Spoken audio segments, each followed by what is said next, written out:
सदा नाम घोष करू हरी कथा, तेने सदा चित्ता समाधान. सर्व सुख ल्यालो सर्व अलंकार, आनंदे निर्भर डुल्लत सो. संत श्रेष्ठ जगद्गुरु श्री तुकाराम महाराजांचा अतिशय महत्वपूर्ण हा गोड असा 4 चरणाचा अभंग आहे. विठ्ठल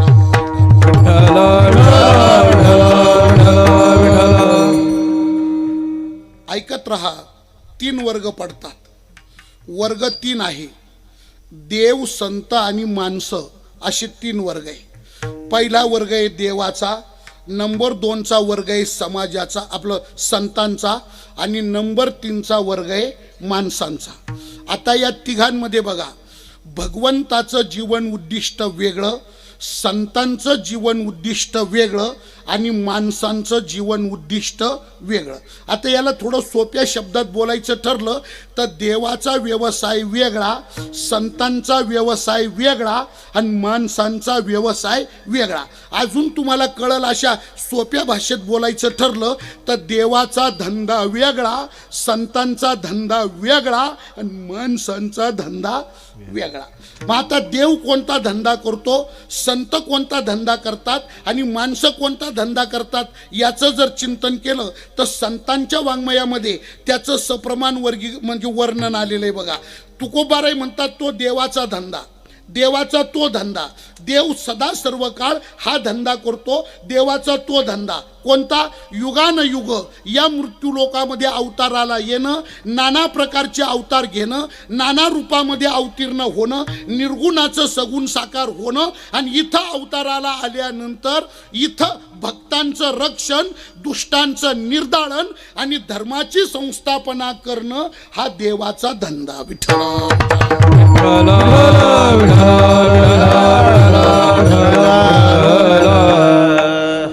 गीतेतल्या 4थ्या अध्यायातले श्लोक तुमच्या बहुतेकांच्या पाठ आहे, म्हणजे बहुतेकांच्या कानावर आहे, तुम्ही नेहमी ऐकता. 4थ्या अध्यायातले जे श्लोक आहे भगवान आपल्या अवतार कार्याचं प्रयोजन सांगतात तिथं, तर ते प्रयोजन भगवंतांनी सांगितलंय. श्लोक बहुतेकांना माहिती आहे. पहिला श्लोक आहे यदा यदा हि धर्मस्य ग्लानिर्भवति भारत अभ्युत्थानम धर्मस्य तदात्मानं सृजाम्यहम. भगवान म्हणतात अर्जुना अहम सृजामी, मी अवताराला येतो, मी निर्गुणाचा सगुण होतो, मी साकार बनतो. आणि कशा करता? अर्जुनाने प्रश्न उपस्थित केला, देवा तू युगायुगाच्या ठिकाणी अवताराला येतो, निर्गुणाचा सगुण साकार होतो, पण किम कारणम, किम कारणम, कारण काय? कोणत्या कारणाने, कोणत्या कारणास्तव, कशा करता, कशामुळं तू अवतार धरतो, कशामुळं अवताराला येतो? तुला निर्गुणातून सगुणात येण्याचं नेमकं कारण काय? किम कारणम. मग भगवान सांगतात अर्जुना यस्य त्रय कारणम अहम युगे युगे संभवामी, पण यस्य त्रय कारणम, हे 3 कारण त्याचे. कोणते 3 कारण? ते पुढच्या श्लोकात आहे. परित्राणाय साधूनाम विनाशाय च दुष्कृताम धर्मसंस्थापनार्थाय संभवामी युगे युगे. अहम युगे युगे संभवामी, मी युगायुगाच्या ठिकाणी अवताराला येतो, पण किम कारणम. भगवान सांगतात अर्जुना यस्य त्रय कारणम, यस्य त्रय कारणम अहम युगे युगे संभवामी. या 3 कारणामुळं मी युगायुगाच्या ठिकाणी अवताराला येतो. कोणते 3 कारण? कारण क्रमांक 1 परित्राणाय साधूनाम यस्य कारणम अहम युगे युगे संभवामी. कारण क्रमांक 2 विनाशाय च दुष्कृताम यस्य कारणम अहम युगे युगे संभवामी. आणि कारण क्रमांक 3 धर्मसंस्थापनार्थाय यस्य कारणम अहम युगे युगे संभवामी. विठ्ठल विठ्ठल विठ्ठल विठ्ठल विठ्ठल विठ्ठल. एक मिनिट ऐका. भक्तांच्या रक्षणाकरता येतो, दुष्टांच्या निर्दळना करता येतो आणि धर्माच्या संस्थापनेकरता अवताराला येतो. काय करतो? भक्तांचं रक्षण करतो. अवताराला आल्यावर काय करतो? भक्तांचं रक्षण करतो, दुष्टांची क्लिअर कटिंग करतो. कशी कटिंग करतो? क्लिअर कटिंग करतो, म्हणजे त्याचं नामो निशान मिटून टाकतो. शेंडा बुडूक काही शिल्लक ठेवीत नाही, म्हणजे दुष्टांची क्लिअर कटिंग करतो, भक्तांचं रक्षण करतो आणि धर्माची पुनर्स्थापना करतो. हा देवाचा धंदा. घेऊन या चक्र गदा, घेऊन या चक्र गदा,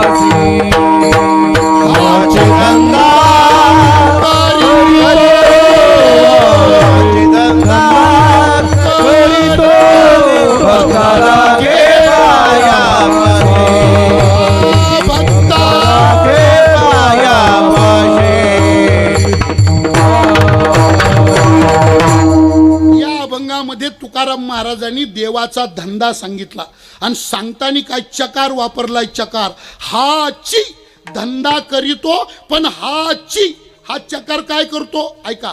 व्याकरण शास्त्राचा नियम असा आहे, वाक्यात वापरलेला चकार अन्यांच्या दृष्टीनं व्यावर्तक असतो आणि एकाच्या दृष्टीनं निश्चयात्मक असतो. चकार अन्य व्यावर्तक आणि एका करता निश्चय व्यक्त करतो चकार. इतर उद्योगाची, इतर धंद्याची व्यावृत्ती करून देवाच्या धंद्याची निश्चितता सांगतात तुकोबाराय. हाच धंदा करतो. याचा अर्थ इतर धंदे करीत नाही त्यांची व्यावृत्ती. चकार काय करतो, इतरांची व्यावृत्ती करतो. एकाने लग्नाची पत्रिका लिहिली आणि एका महाराजांना दिली. सांगितलं महाराज लग्नाची तारीख पाहून घ्या, वार पाहून घ्या, आशीर्वादात नाव छापलंय तुमचं आणि लग्नाला आले पाहिजे.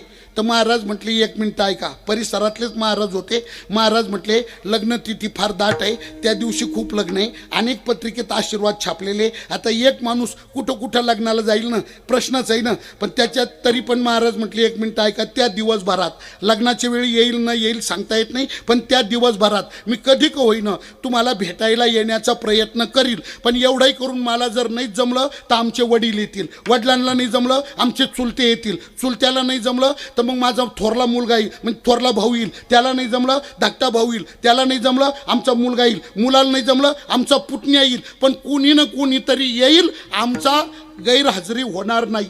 तेव्हा पत्रिका देणारा म्हटलं काय बोलता महाराज, काय बोलता. वडील येईल, चुलता येईल, भाऊ येईल, धाकटा भाऊ येईल, थोरला भाऊ येईल, मुलगा येईल, पुतण्या येईल. मला माहीत नाही महाराज, मला बाकीचं काही माहीत नाही. महाराज म्हटले मग लग्नाला आले पाहिजे, पण तुम्हीच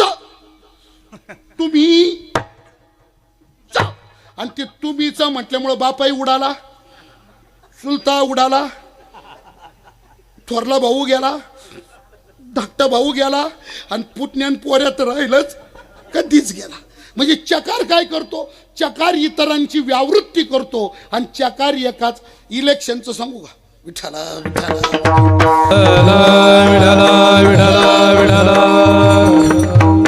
ज्या वातावरणात त्या वातावरणाचं बोललं पाहिजे ना.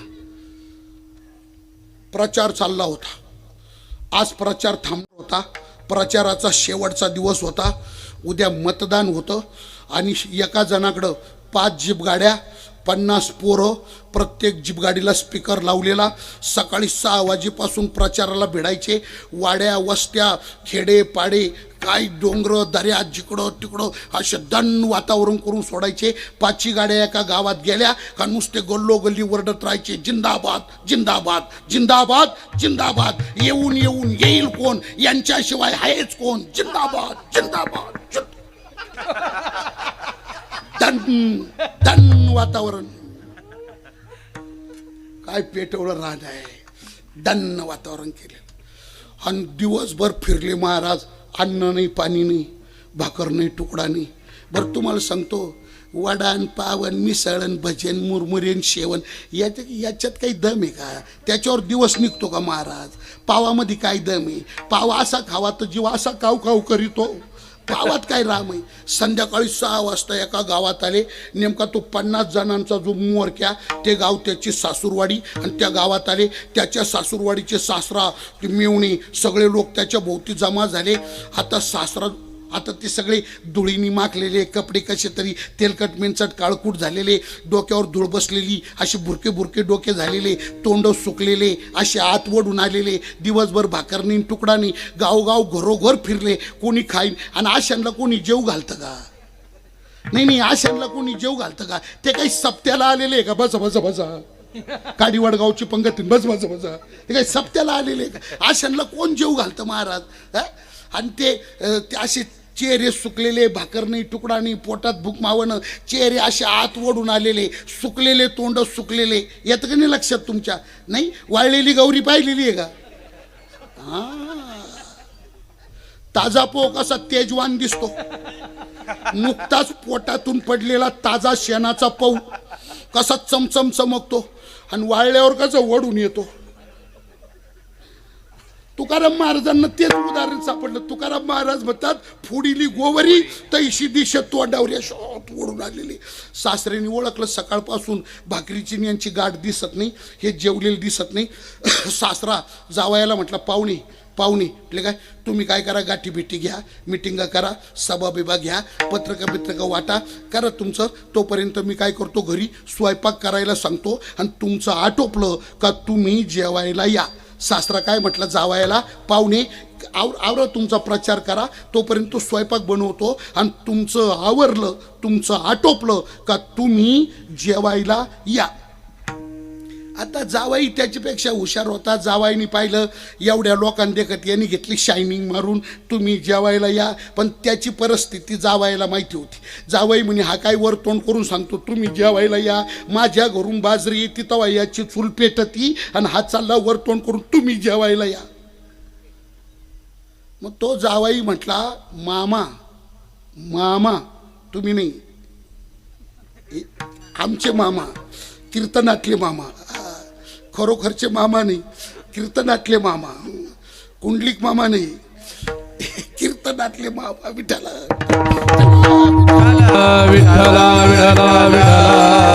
विठ्ठला विठ्ठला. जावाई त्याला म्हटला मामा म्हणजे काय तुम्ही जेवायला या. पण तुम्ही म्हणजे आम्ही 50च्या 50 का तुम्ही म्हणजे मी एकटा, कारण तुम्ही हे दोन्हीकडे चालतं. ते 2 in 1 आहे पहा, वापरून घ्या तुम्ही. आदर अर्थात वापरलं तर एक वचन, सामान्य अर्थात वापरलं तर बहुवचन म्हणजे अनेक वचन. तुम्ही या पदाचे आदर अर्थात एक वचन होतं, सामान्य अर्थात त्याचं बहुवचन होतं. समजा मी जनरल बोललो तुम्ही, जनरल काय बोललो तुम्ही म्हटलं तर मंडपातले स्त्री पुरुष सगळे त्याच्यात आले. पण मी विशिष्ट फक्त काका महाराजांना उद्देशून बोललो का तुम्ही, तर तुम्ही म्हटल्यानंतर फक्त काकाच आले, त्याच्यात तुम्ही दुसरे कोणीच नाही आले. आदराने जर ते वापरलं तर एक वचन होतं, सामान्य अर्थाने वापरलं तर त्याचं अनेक वचन तयार होतं. तो म्हटला मामा जेवायला या, तुम्ही जेवायला या. पण तुम्ही म्हणजे आम्ही 50च्या 50 का तुम्ही म्हणजे मी एकटा. सासऱ्याने पाहिलं याने आपली चव घालवली, याने आपल्याला बेइज्जत केलं. पण सासरा त्याच्यापेक्षा पुढचा होता. सासरा त्याला म्हटला जावाई जेवायला या पण तुम्हीच. सासऱ्याने काय केलं, फक्त त्या तुम्हीला च लावला. घ्या लावून तुम्ही बसल्या तुम्हीला च लावा. लागला का सगळ्यांकडे? लागला का? काहींकडे लागला, काहींकडे लागेल सकाळी, होऊ द्या दमानी. फक्त तुम्हीला च लावा. तो म्हटला जेवायला यायचं पण तुम्हीच. आणि ते तुम्हीच म्हटल्यामुळं बाकीच्या 49 जणांना गाचांडी बसली. राव पाहता काय तोंडाकडे माझ्या, बाकीच्या 49 जणांना इतका आनंद झाला होता. पण तो तुम्हीच म्हटल्यामुळं सगळ्यांचा आनंद गेला. म्हणजे मी काय बोलतो, चकार एकाचा निश्चय करतो, चकार अन्यांची व्यावृत्ती करतो. तुकोबाराय म्हणतात चक्रगदा घेऊन या हरी सदा हाची धंदा करी. पण कोणता धंदा? हाची देवाचा हाच धंदा. कोणता? भक्ता राखे पाया पाशी दुर्जनाशी संवारी चक्रगदा घेऊन या हरी सदा हाच धंदा करी. मग देवाचा धंदा कोणता? भक्तांचं रक्षण, दुष्टांचं निर्दळन आणि धर्माची स्थापना, हा देवाचा धंदा. बरोबर. माणसांचा धंदा कोणता? मला असं वाटतं माणसांचा धंदा कीर्तनात सांगत बसायची गरज नाही. का सांगावं लागल? आपला धंदा, तुमचा आमचा धंदा सांगावं लागल का कीर्तनात? काही गरज नाही. कारण जन्माला आल्यापासून आजपर्यंत, सकाळी झोपेतून उठल्यापासून रात्री पुन्हा झोपी जाईपर्यंत कोणाचे काय काय धंदे चालतात हे ज्याची त्याला चांगले कळतात. का सांगितले पाहिजे? सांगायची गरज नाही. आपले धंदे आपल्या पाठच आहे. बरं, दुसरी गोष्ट अशी, आपल्या धंद्याचं आपण वर्णनही करीत बसलो, आपण चिंतनही करीत बसलो तर त्याच्यातून लाभ काय? आपल्या धंद्याचं हे बा, देवाच्या धंद्याचं वर्णन करा, पुण्य मिळतं. संतांच्या धंद्याचं वर्णन करा, पुण्य मिळतं. माणसांच्या धंद्याचं किती वर्णन करा, पदरात काय पडतं? त्याला शब्द आहे निरर्थक श्रम. निरर्थक श्रम म्हणजे वेळही वाया आणि कष्टही वाया. आणि मग नियम असा आहे बघा, माणसांनी फक्त तेच करावं का जे केल्यानंतर पदरात काही पडत असेल. जे केल्यानंतर काही मिळतं, प्राप्त होतं, माणसाने ते जरूर करावं. पण जे करून पदरात काहीच पडत नसेल तर असं निरर्थक करा तरी कशा करता विठ्ठल.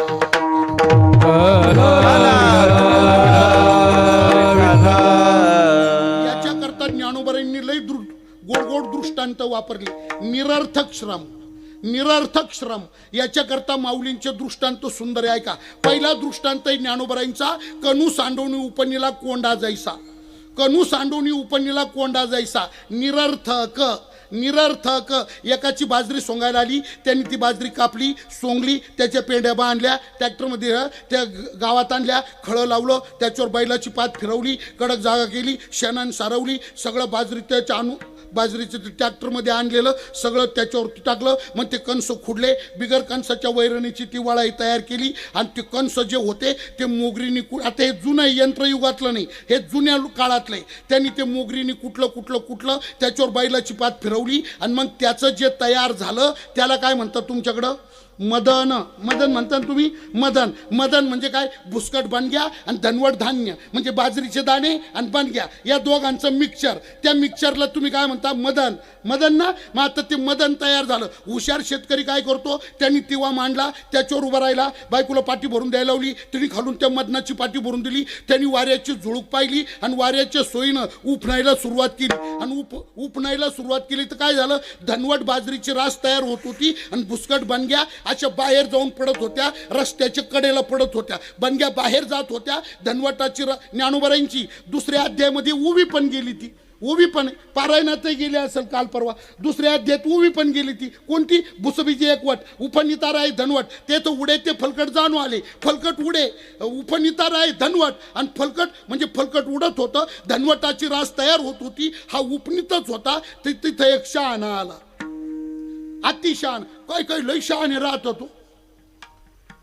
काही शहाणेच लय राहत होतो, काही अतिशहाणे राहत होतो, काही भलते शहाणे, काही तर इतके शहाणे राहतात एक आणि अर्धा. काय काय काय काय दीडशे आणा अतिशहाणी.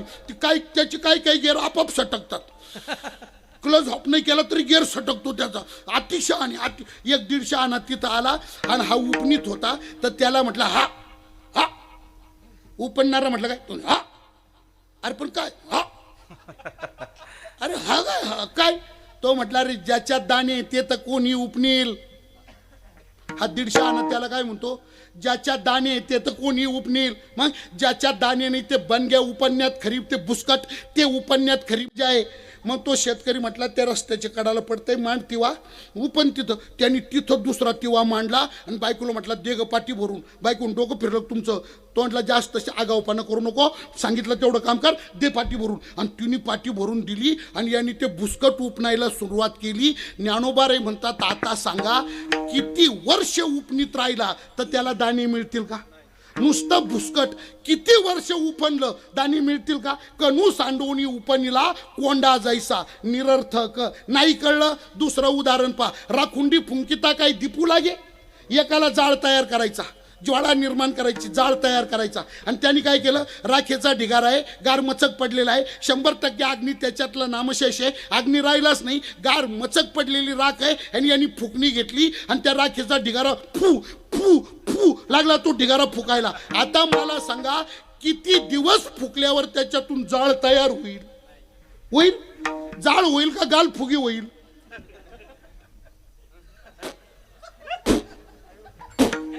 काय होईल? जाळ होईल का गाल फुगी होईल? किती दिवस फुंका त्याच्यातून जाळ होईल का? निरर्थक. राखुंडी फुंकिता काय दिपू लागे? नाही कळलं? या पुढे अजून तिसरं सांगतो. पुढे या म्हणजे सरकू नका, आता विचारांनी राहा फक्त. तिसरं उदाहरण माऊलींचं गोड आहे बघा. तिसरं कोणतं? ज्ञानोबाराय म्हणतात स्वप्नीची या घाये काय मरेसाचे. स्वप्नीची या घाये काय मरेस. एकाचं एकाचं वैर झालं. पण त्याच्यातला एक एकदम किडकिडा होता, हडकुळा होता, एकदम वाळकुटा होता, एकदम उदबत्ती छाप बोंबील छाप होता. कपडे घालायचा म्हणून तर बरा दिसायचा, बिगर कपड्याचा पाहिला तर नुसता हाडकांचा सापळा असा किरकिडा होता. आणि एक एकदम जाड होता. माझ्याकडे नका पाहू, तुम्ही लावली नजर लगेच इकडं. मी काय सांगतो ते ऐकावं फक्त तुम्ही. इकडे काय पाहू राहिले तुम्ही?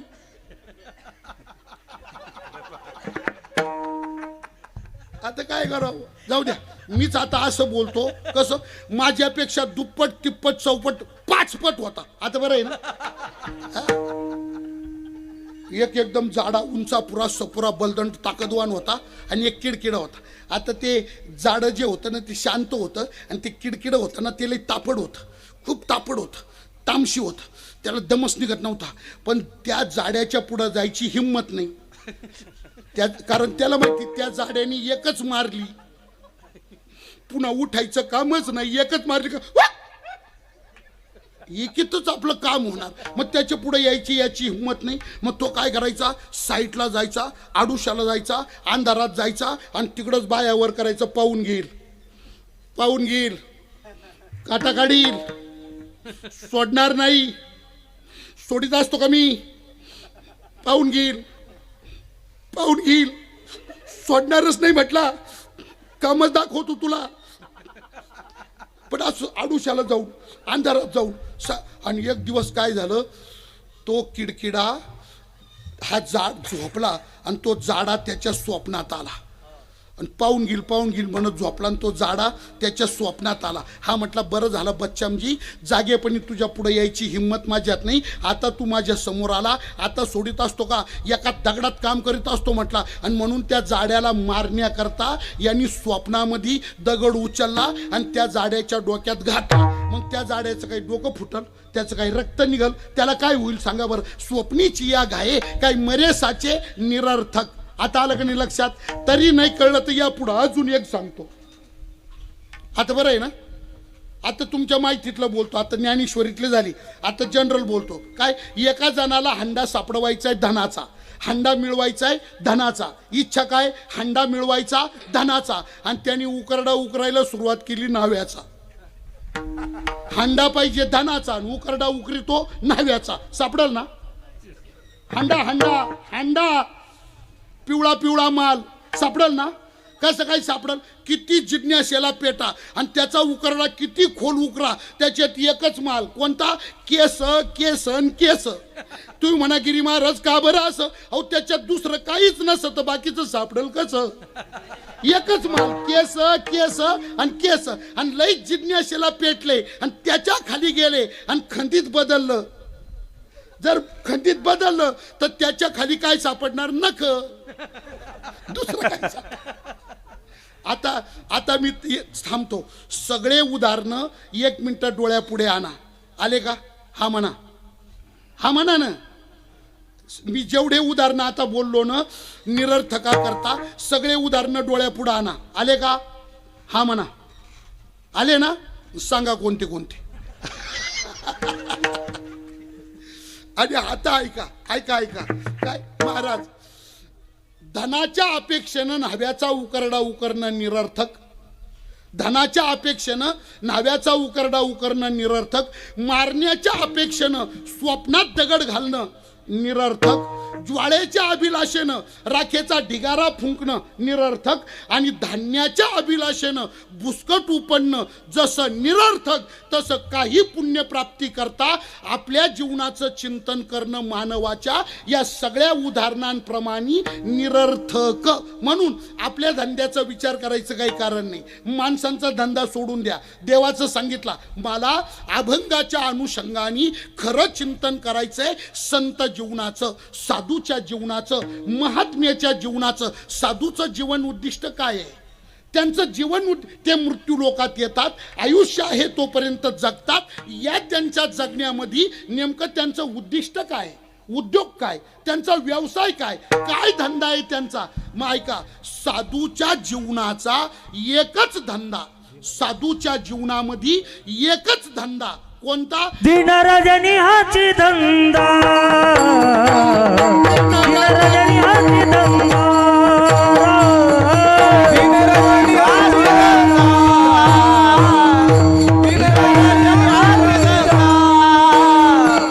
दिनरजनी हाची धंदा, दिनरजनी हाची धंदा,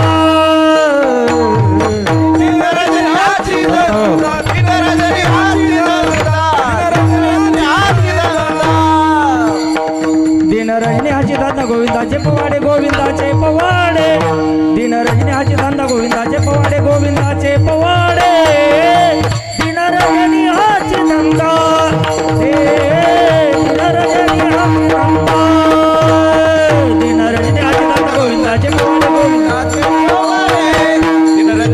गोविंद गोविंदाचे भवानी गोविंदाचे भवानी निरजनी हाती धंदा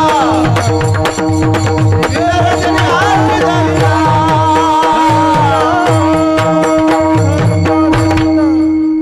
सदा सर्व काळ रात्रंदिवस संतांच्या जीवनाचा एकच उद्योग, संतांचा एकच धंदा कोणता? भगवंताचं नामस्मरण स्वतः करणे, इतरांकडून करून घेणे. अखंड नामस्मरण हा संतांच्या जीवनाचा धंदा. नेने अनेक काही धंदा, नेने अनेक काही धंदा, नेने अनेक काही धंदा, अनेक काही धंदा, नेने अनेक काही धंदा, नेने अनेक काही धंदा, नेने अनेक काही धंदा, नेने अनेक काही धंदा, नित्य ध्यात से गोविंदा, नित्य ध्यात से गोविंदा,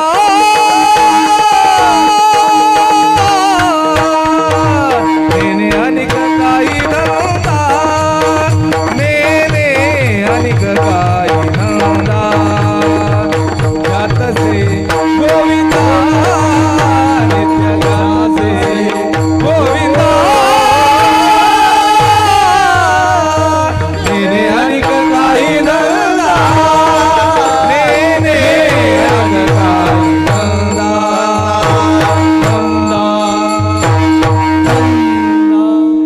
तुकोबारा या अभंगात गोड सांगतात. येवोनी संसारी मी तो जाणे एक हरी, नेणे अनिक काही धंदा, अनिक काही धंदा नेणे आणि नित्य गोविंदा ध्यातसे. मज या कीर्तने विना नाही, मज या कीर्तने विना नाही,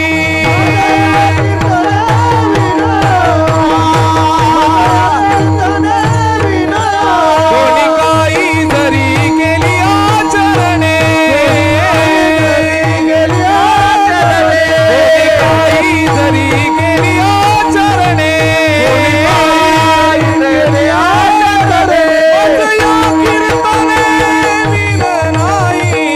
मज या कीर्तने विना नाही,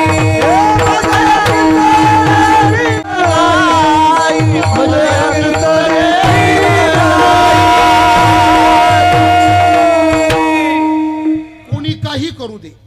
तुकोबारे म्हणतात या मृत्यू लोकात मनुष्य जीवन प्राप्त झाल्यावर हे जीवन जगण्याकरता कोण काय करतं, कोण काय करतं, कोण कोणता धंदा करतं, कोण कोणता धंदा करतं. महाराज म्हणतात कोणी कोणताही धंदा करू दे, आम्हाला कर्तव्य नाही. आमचा एकच धंदा. कोण काय करतं तिकडं पाहत नाही आम्ही. नेणे अनिक काही धंदा, अनिक काही धंदा नेणे, आमचा एकच धंदा नित्य ध्यातशे गोविंदा.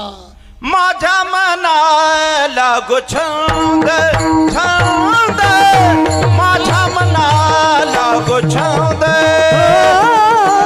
माझ्या मनाला लागो छंद, माझ्या मनाला लागो छंद, नित्य गोविंद गोविंद, नित्य गोविंद गोविंद, माझ्या मनाला छंद. विठ्ठला विठ्ठला. तुकोबारे म्हणतात कोण काय करता आम्हाला कर्तव्य नाही. आमचा एक कोणी काही जरी केली आचरणे, मजा या कीर्तने विन नाही. आम्हाला कीर्तनाशिवाय नामस्मरणाशिवाय दुसरा उद्योग नाही. विठ्ठला विठ्ठला विठ्ठला. अवघियाचा विसर झाला हराईला उद्योग, हराईला उद्योग, हराईला उद्योग, अवघियाचा विसर झाला हराईला उद्योग, हराईला उद्योग.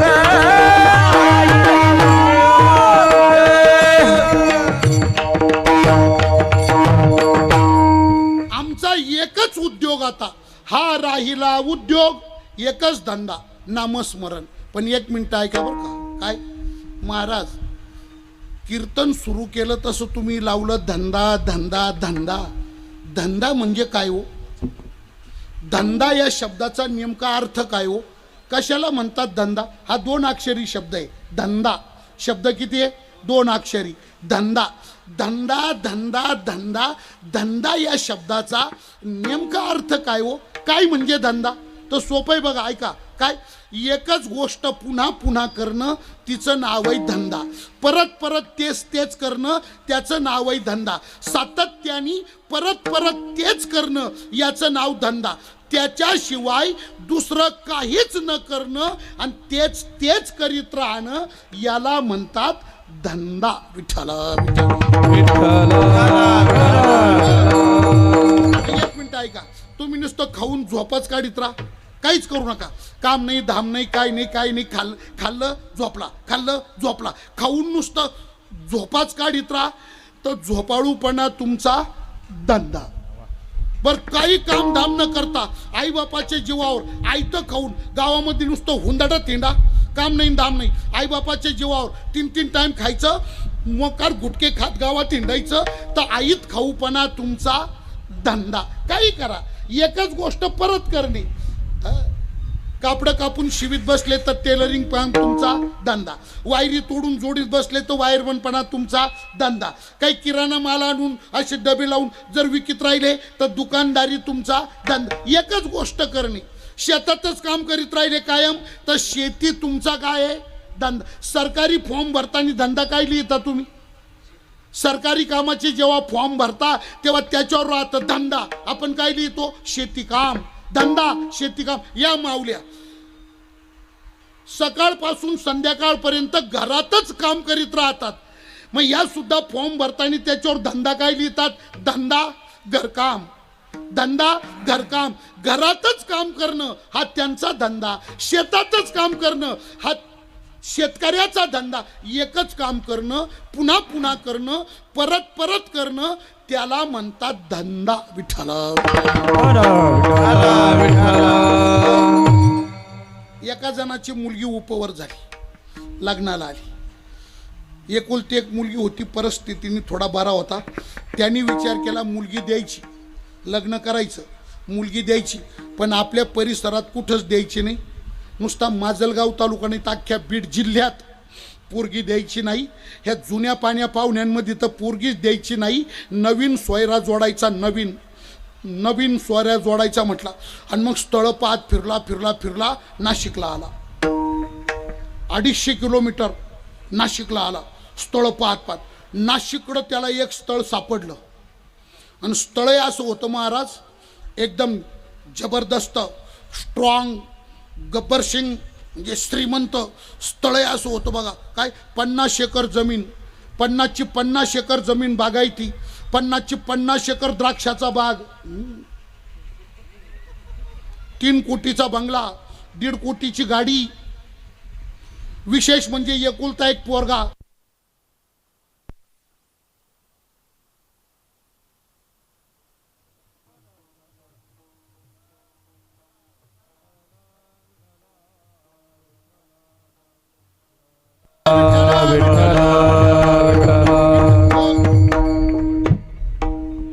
जाऊ दे, ऐकत राहा. ऐकू राहिले ना तुम्ही?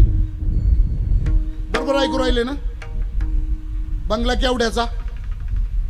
हा 3 कोटीचा बंगला. बंगल्या पुढं 1.5 कोटी रुपयाची गाडी, बुलेट प्रूफ गाडी, एअर कंडिशन गाडी, जबरदस्त गाडी, परदेशी बनावटीची गाडी. शिवाय विशेष काय, त्या पोराला भाऊ नाही, बहीण नाही, एकुलता एक म्हणजे दीर नाही, ननन नाही. सगळा आनंदच आनंद.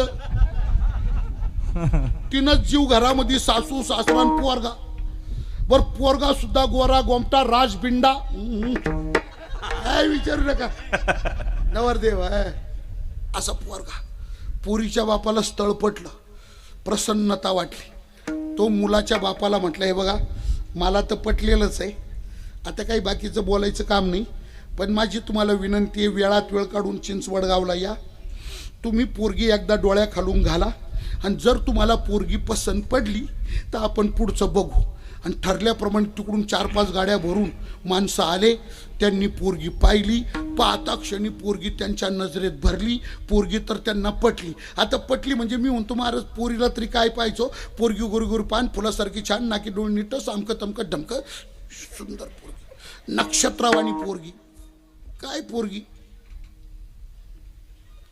पाहता क्षणी मुलगी पटली.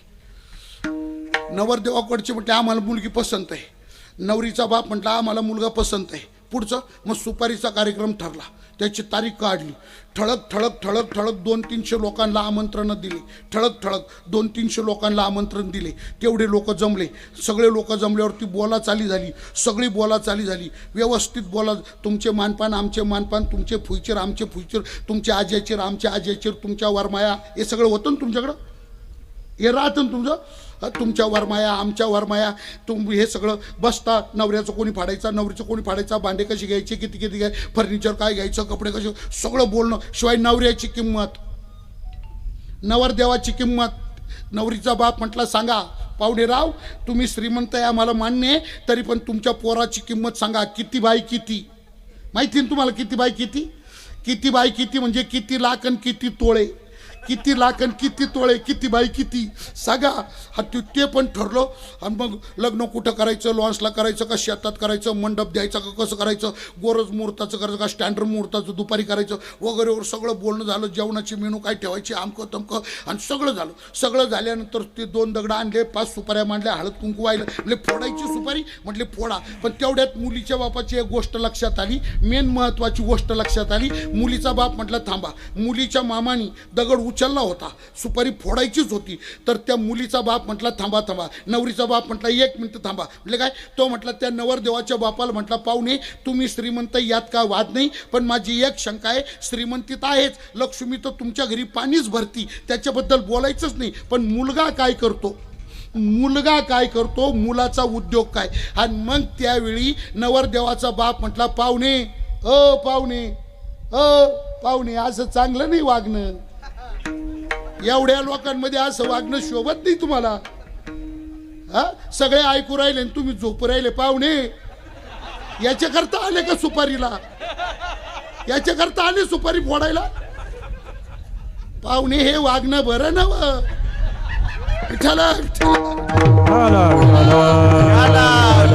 विठ्ठला विठ्ठला विठ्ठला विठ्ठला विठ्ठला विठ्ठला विठ्ठला विठ्ठला विठ्ठला विठ्ठला विठ्ठला विठ्ठला विठ्ठला.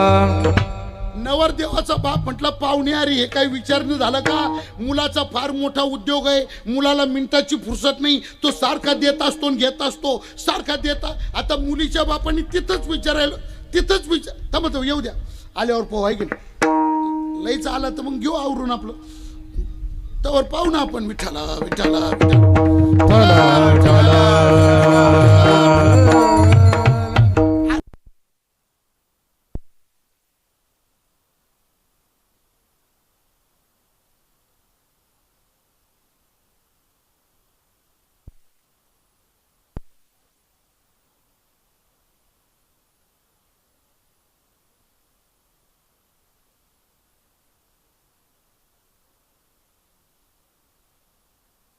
जमलो. मानपान झाले, हातपाय धुणं झालं, मानपान मोडले, नाश्ता पाणी झाला, नवरदेव परणे निघाला, नवरदेव मिळून आला, सगळे पाहुणे बसले, अंतरपाठ धरला. आता मंगलाष्टक सुरू करायचे. ब्राह्मणांनी विचारलं सर्वांना अक्षता पोहोचल्या का.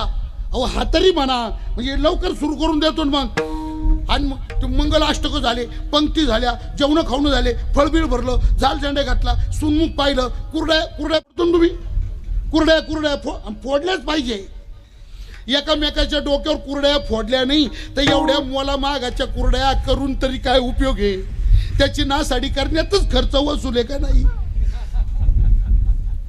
सूप वाजलं, लग्न आटोपलं. वराडातले जे तरुण पोरं होते निघायचं. आता गाड्या भरायचं, भांड्याचे पोते भरले, गाडी टाकले, दिवाण उचलला, गाडी टाकला, कपट उचललं, गाडी टाकलं, फ्रीज उचलला, गाडी टाकला, वॉशिंग मशीन उचललं, गाडी टाकलं, सगळं सामान उचललं, गाडी टाकलं, टीव्ही शोकस उचललं, गाडी टाकलं, वराड उचललं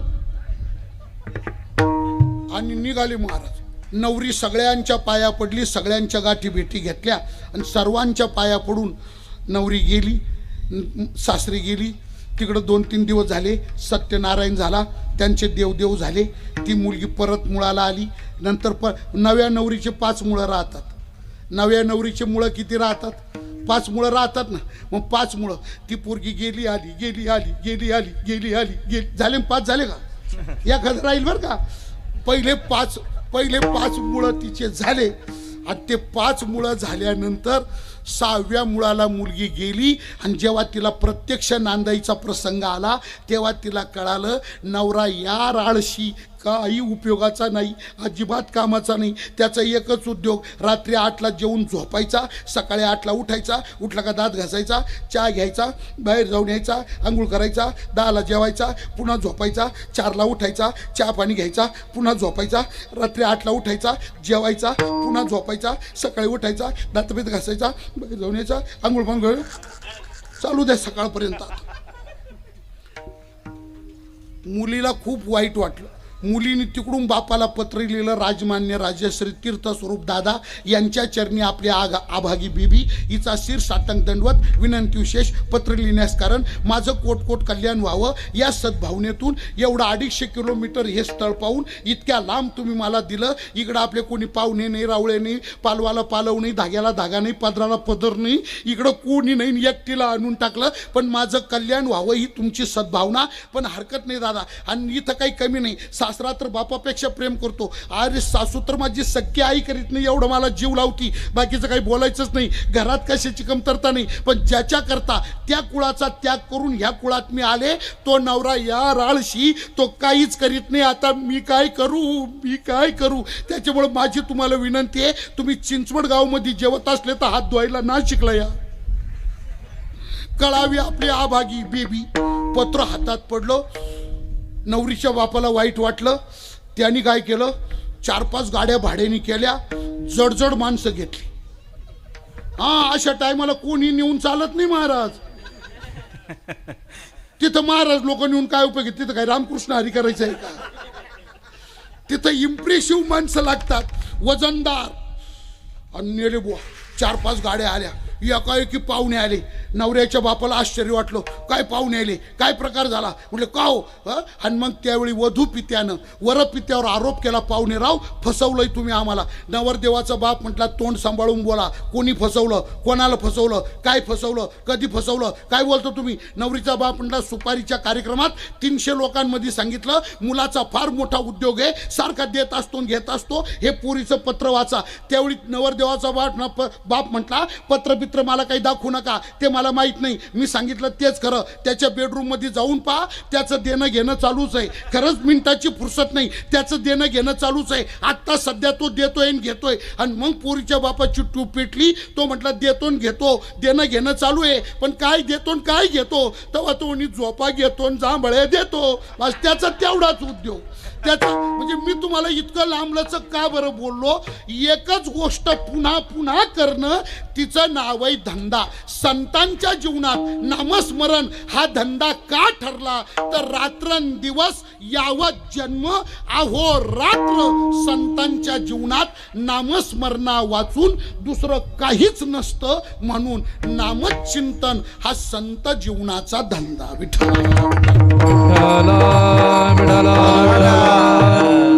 आता तुम्हाला अवस्था सांगतो ऐका, म्हणजे स्थिती सांगतो. कसं यावत जन्म कसं ऐका.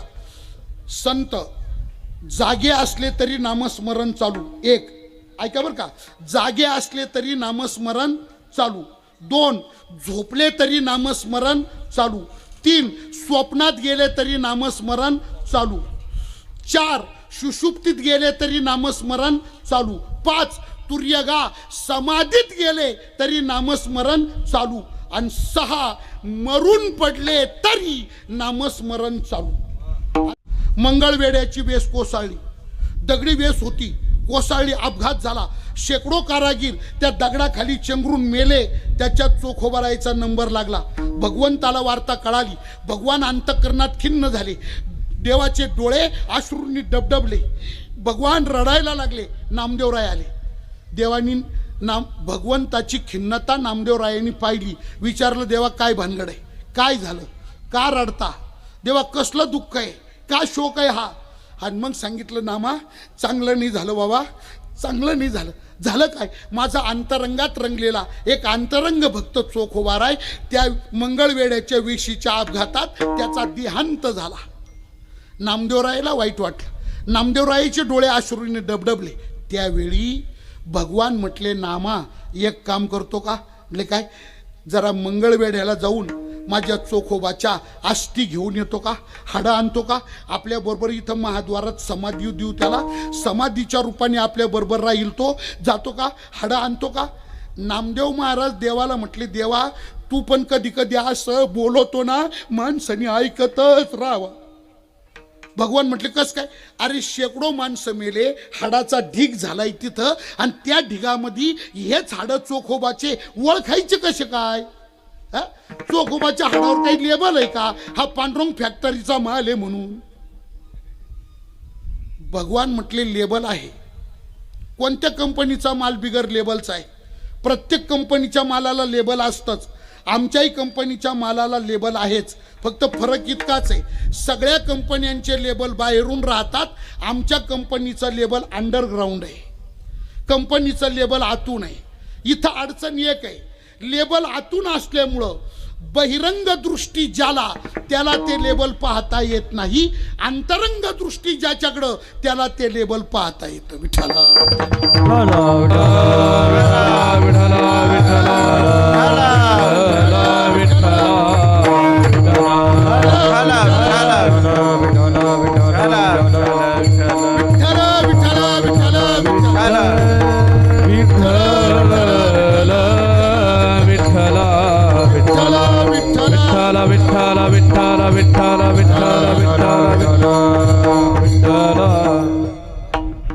जसं जमल तसं मी सहन करतो, थोडं थोडं अजून नवीन आहे माझं.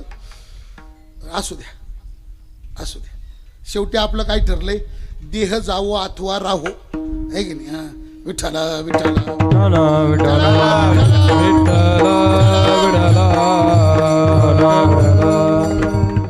लेबल आतून नाही म्हटले, ते बाहेरून पाहणाऱ्याला दिसत नाही, याला अंतरंग दृष्टी ही तत्वदृष्टी आहे बरं का. चाणक्याच्या नीतीमध्ये चाणक्याने 4 गोष्टी फार गोड सांगितल्या. अंतरंग दृष्टी अशी राहते, मातृवत परदारानी परद्रव्यानी लोष्टवत आत्मवत सर्वभूतानी यपश्यती सपश्यती. आत्मवत सर्वभूतानी पश्यती. अंतरंगात पहा, बहिरंगात पाहू नका. अंतरंग महत्वाचा आहे. 1 मिनिट ऐका. त्या जनकाच्या सभेमध्ये अष्टवक्र मुनी आले, जनकाचं समाधान करण्याकरता अष्टवक्र मुनी आले. त्याच्या वडिलांना जनक राजांनी बंदिस्त केलेलं होतं, तर ते जाब विचारायला अष्टवक्र मुनी आले. आता तिथं 100 पंडित होते, शास्त्रार्थ जाणणारे शेकडो पंडित तिथं होते. आता ते अष्टवक्र आले तर त्यांचं शरीर कुरूप, 8 जागेवरती वाकडं, असं 8 ठिकाणी वाकडं तिकडं कुरूप शरीर. ते आले आणि त्यांना पाहून सगळे पंडित उपेक्षा भावानं फिदी फिदी करून हसले. तर अष्टवक्र पंडितांनी त्या पंडितांना पहिला शाब्दिक टोला मारला. आपल्याकडं मन काही शहाण्याला शब्दाचा मार, शाब्दिक टोला मारला. कोणता? अष्टवक्र पंडित त्या पंडितांना म्हणाले, मला वाटलं होतं तुम्ही आत्मपरीक्षक असाल, पण तुम्ही तर चर्मपरीक्षक निघालात. म्हणजे तुम्ही आत्म्याचे परीक्षक असाल, पण तुम्ही तर कातड्याचे परीक्षक निघालात. कारण ऐका, मला काय बोलायचंय असू द्या. अष्टवक्राचं शरीर वाकडं आहे, पण त्याच्यातलं आत्मचैतन्य वाकडं आहे का? पण आत्मचैतन्य पाहण्याकरता आत्मदृष्टी लागते बुवा, ते बाहेरून दिसत नाही. चोखोबा राहायचंच अभंग आहे. नदी वाकडी तिकडे, पाणी वाकडं तिकडे आहे का? ऊस वाकडा तिकडे आहे, त्याच्यातली गोडी वाकडी तिकडे आहे का? ऊस डोंगा परी रस नोए डोंगा काय फुलला शिवरणी अरंगा काय फुलला शिवरणी अरंगा ऊस डोंगा परी रस डोंगा काय फुलला शिवरणी अरंगा काय फुलला शिवरणी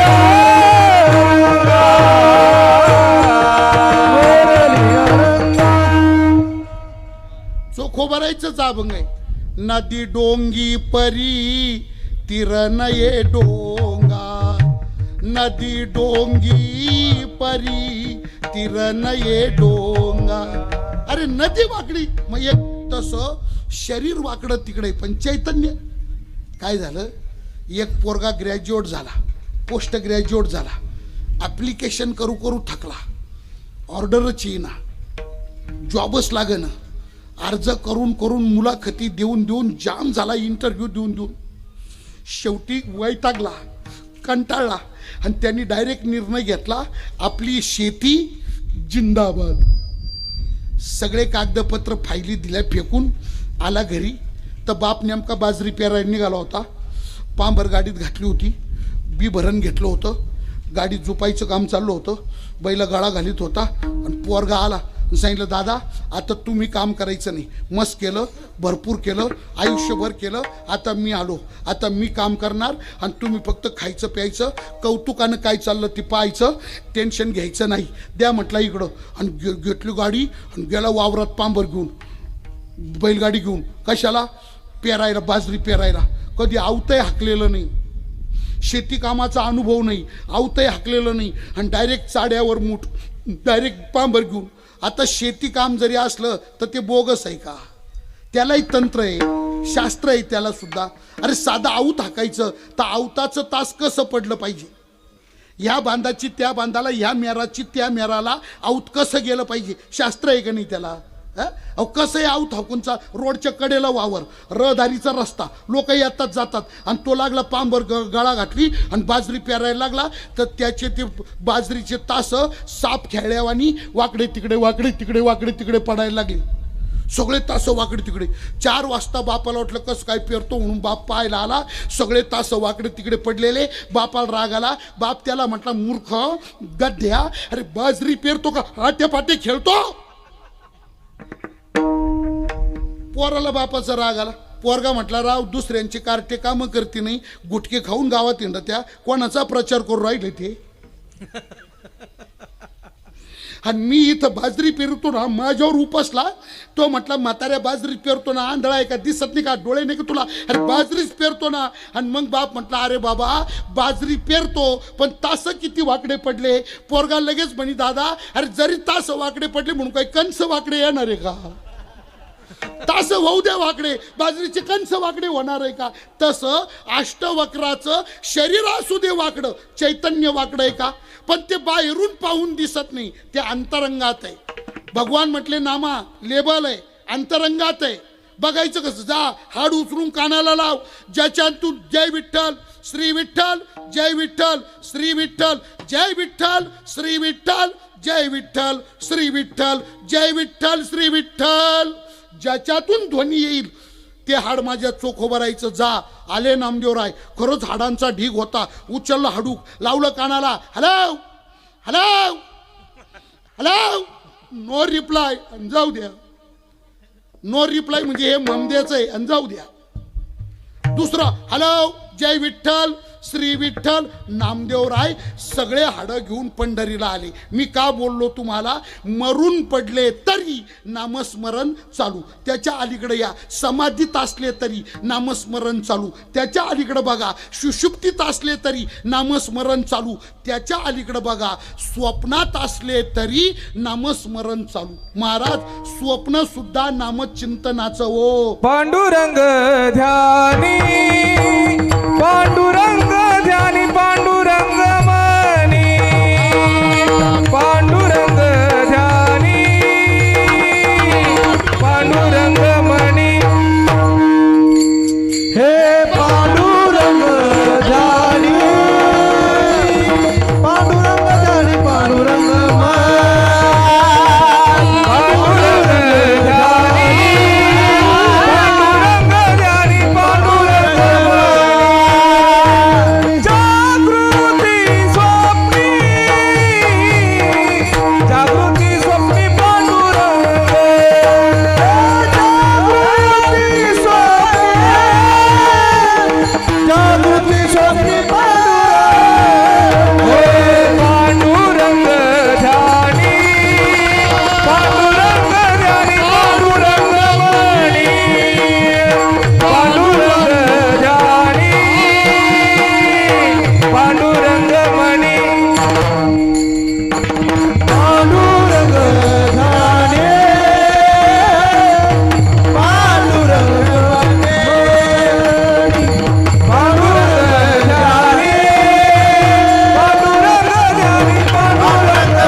पांडुरंग अहो एक मिनिट विचार करा, ऐका.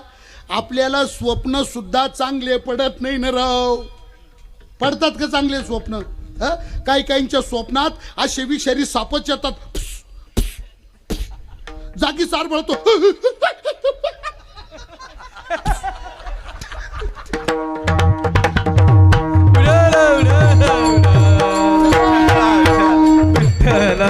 काहींच्या स्वप्नात त्या आमुषा पौर्णिमाची गिराईक, आमुषा पौर्णिमा जेच आथुरणाची वळकटी करतो घेऊन पळत सुटतो. काडी वडगाव जात तरी थांबतच नाही. अरे माधू महाराज, स्वप्न सुद्धा आपल्याला चांगले पडत नाही. केवढं दुर्दैव आहे. सांभा एक मिनिट ऐका. एवढा मोठा कार्यक्रम दरवर्षी चालतो, कायम तुम्ही कीर्तन ऐकता. मला तुम्ही विचारपूर्वक सांगा, कीर्तनातून घरी गेले, कपडे काढले, पाणी पिलं, झोपले आणि तुमच्या स्वप्नात कीर्तन आलं, असं झालं का हो कधी? हा आलं का कधी कीर्तन? कोणाच्या स्वप्नात आलं? कधी आळंदी, पंढरपूर, चंद्रभागा, इंद्रायणी आधी कधी कोणाच्या स्वप्नात? कधी विना, कधी टाळ, कधी पखवाद आला? फार तर नालील टिंग टिंग टिंग टिंग टिंग. काय अवघड आहे बुवा. तुम्हाला एक सांगा, आपल्या घरात झोपून देव स्वप्नात येत नाही हे नवल नाही. माणसं इथून पंढरपूरला जातात, भाडोत्री खोल्या करून 8-8 दिवस राहतात.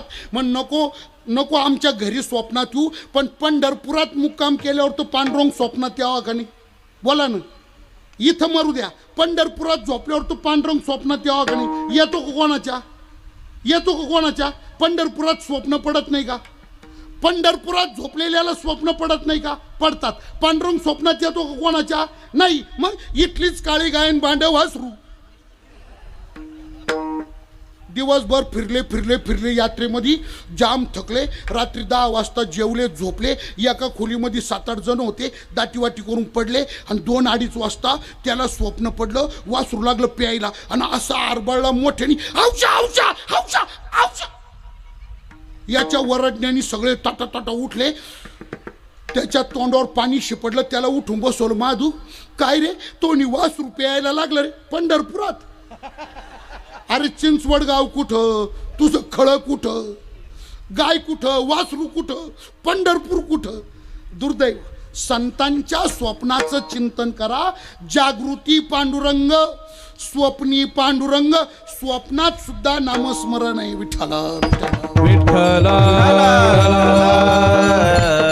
एक मिनिट ऐका, एक मिनिट ऐका. स्वप्नामध्ये नामस्मरण का? त्यांना नामस्मरणाचं स्वप्न का पडतं?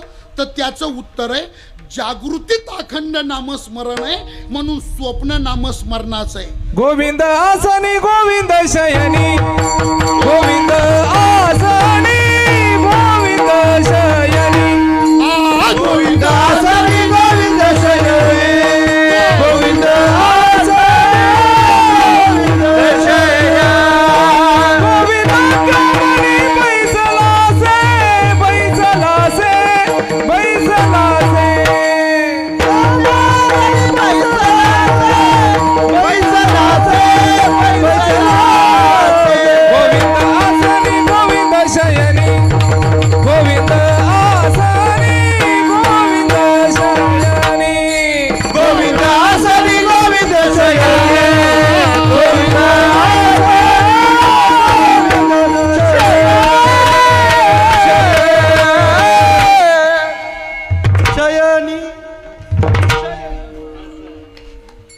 जागेपणीच चिंतन आहे म्हणून स्वप्न नाही. एक मिनिट ऐका. स्वप्न स्वप्न स्वप्न स्वप्न म्हणजे काय हो? स्वप्न म्हणजे काय? कशाला म्हणायचं स्वप्न?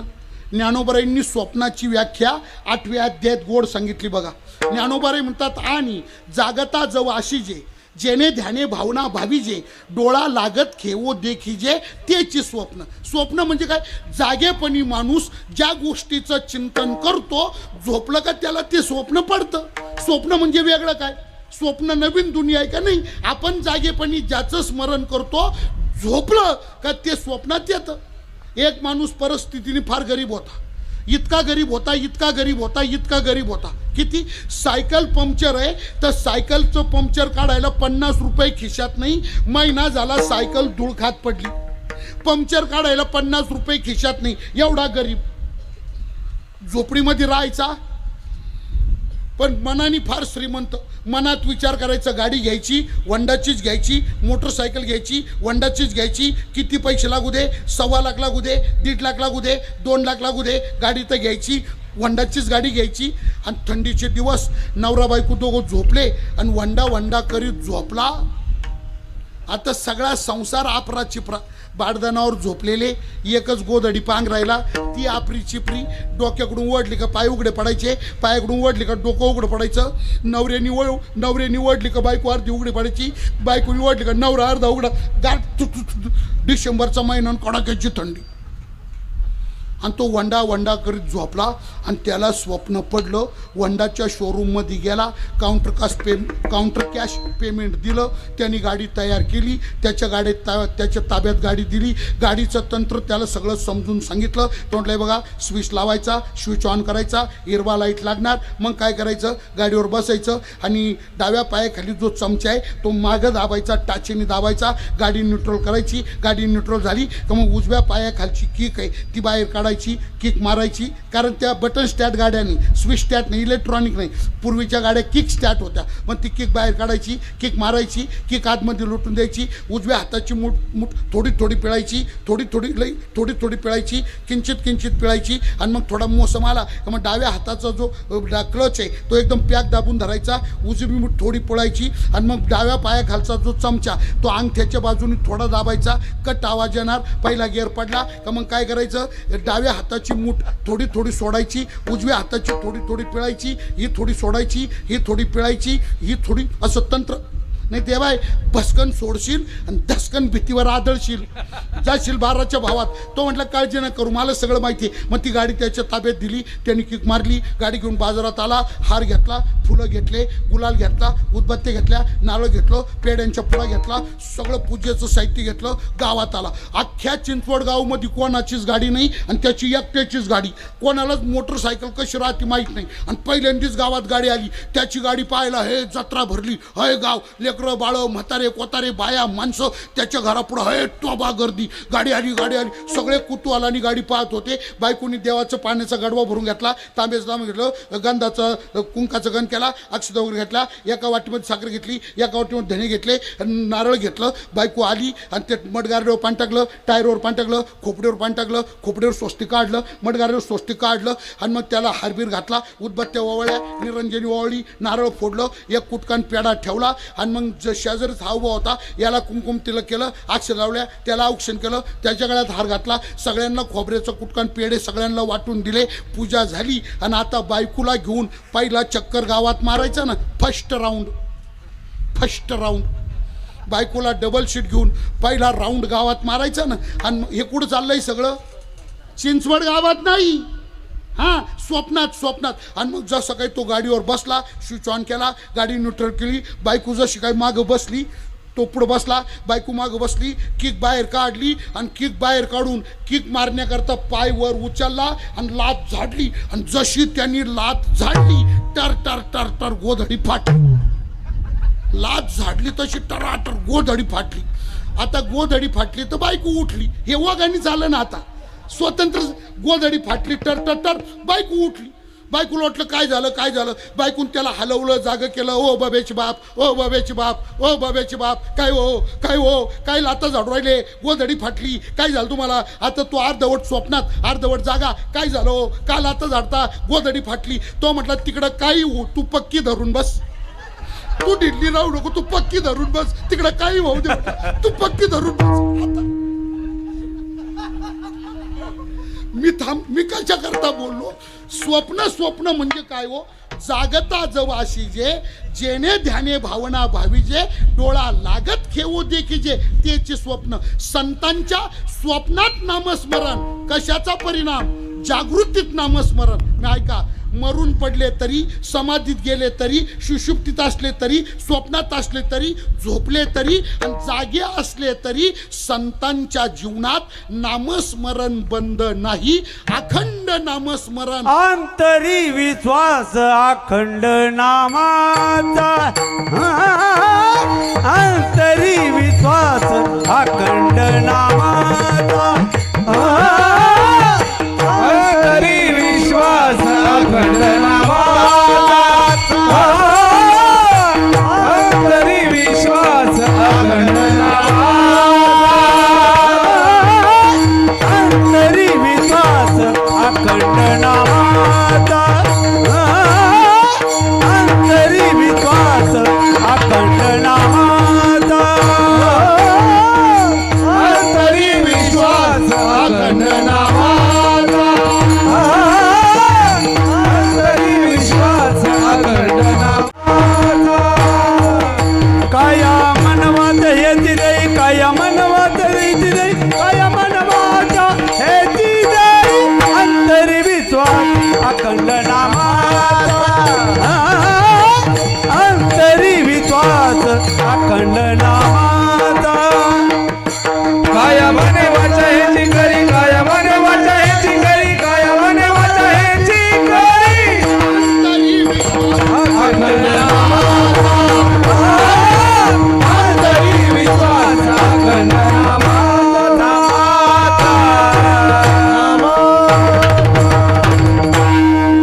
या सगळ्या माझ्या बोलण्यातून भाव इतका सिद्ध होतो, नामस्मरण हा संतांचा धंदा. आणि आता तुकोबारायांच्या पुरतं बोलायचं ठरलं तर कधी पहा, तुकोबारायांकडे कधी पहा, उठले का रामकृष्णारी, बसले का रामकृष्णारी, जागले का रामकृष्णारी, झोपले का रामकृष्णारी, उठले तो बायको पोसायला, पोरं पोसायला, प्रपंच चालवायला एवढी मरमर करतो तरी आपलं जुळत नाही राव, अपुरं पडतं सगळं. आपण हाडाचे काढं काय, रक्तच पाणी काय, रात्री दिवस काय, दिवसाची रात्र काय, रक्त वकोस्तोवर काम करतो काय काय काय करतो, काय काय करतो, काय काय करतो, आणि तरी कधी कधी उपास मारित राहतो. आणि हे तुकाराम महाराज पा, काम नाही धंदा नाही, काम नाही धंदा नाही, घराची चिंता नाही, दाराची चिंता नाही, बायकोची चिंता नाही, पोरांची चिंता नाही, दुष्काळाची चिंता नाही, अवकाळीची चिंता नाही, काही टेन्शनच नाही हो, कोण निवडून येईल याची चिंता नाही, काही टेन्शनच नाही हो. कधी पावतो घोराड्या भंडारा, भामचंद्र रामकृष्णारी, रामकृष्णारी रामकृष्ण, कधी पावतो रामकृष्णारी,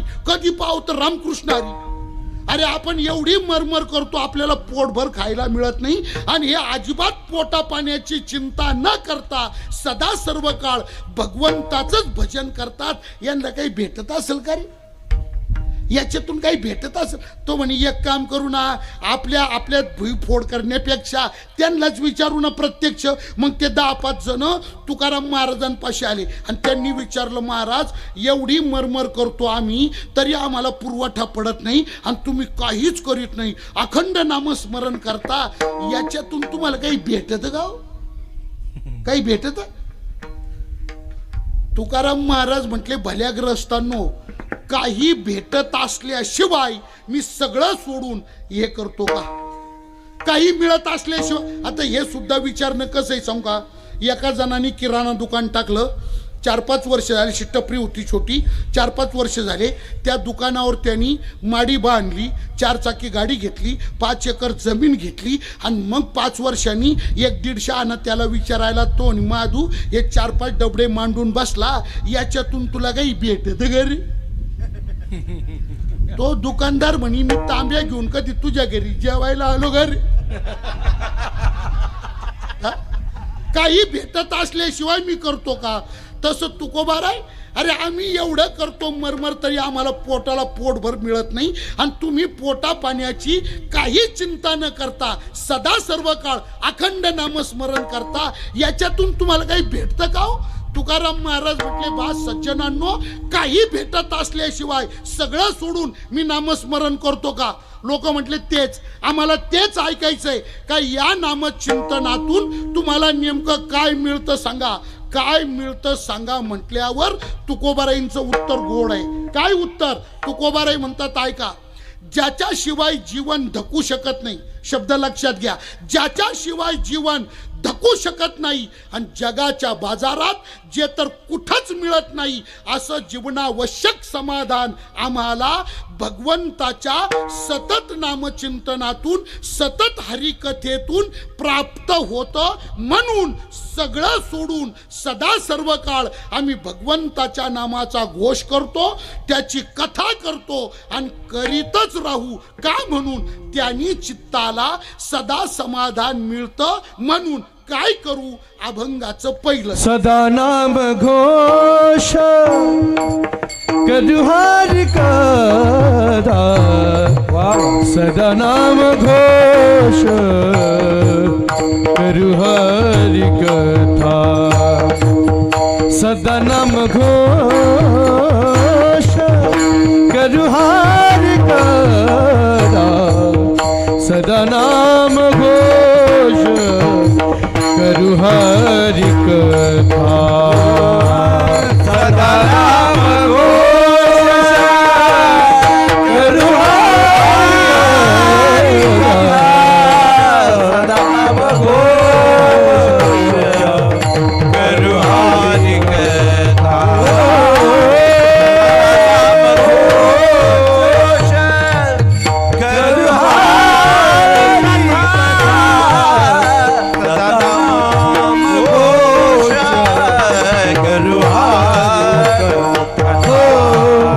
सदा नाम घोष करू हरि कथा. सदा नाम घोष घोष करू हरि कथा. सदा नाम घोष करू हरि कथा. सदा नाम घोष घोष करू हरि कथा कथा. सदा नाम घोष करू हरि कथा. सदा नाम घोष करू हरि कथा.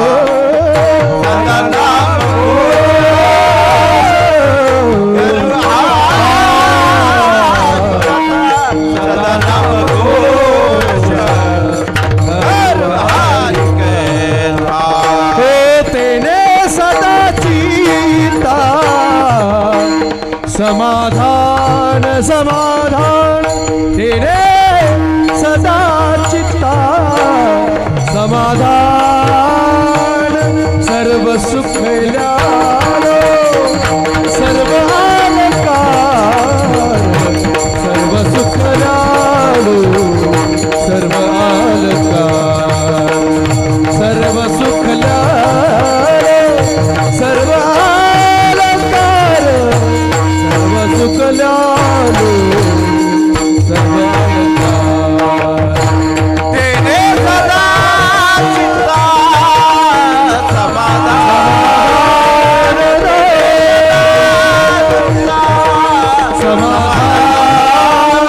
सर्व सुख सर्व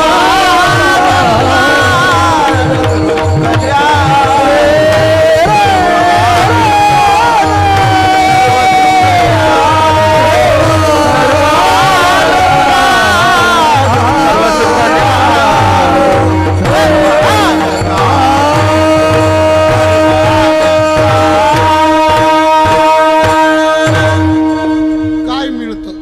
सदा समाधान मिळतं. तेने सदा चित्ता.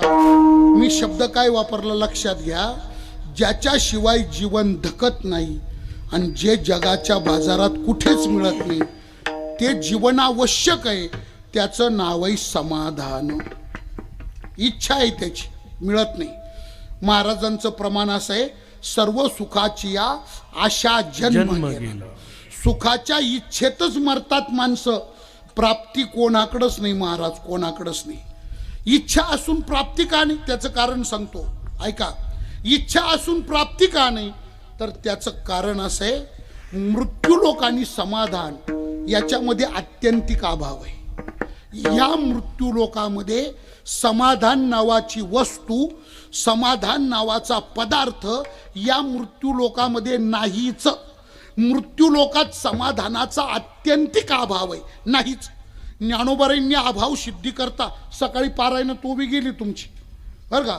अभाव सिद्धी करता गोड ओवी येते. ज्ञानोबारांची पाठ आहे सगळ्यांच्या. ओवी कोणती? ज्ञानोबाराय म्हणतात, म्हणून मृत्यूलोकी सुखाची कहाणी ऐकी जेल कवनाची श्रवणी कैची सुखनिद्रा अंथुरणी इंगळाच्या. अभाव सिद्धी करता उदाहरण काय वापरलं ऐका. काय? विस्त्याचं अंथरून जिथं असतं तिथं झोप असत नाही, आणि जिथं झोप असते तिथं विस्तू असत नाही. विस्तू आणि झोप याच्यात जसा आत्यंतिक अभाव आहे. विस्त्याचं अंथरून आणि झोप एकत्र आहे का?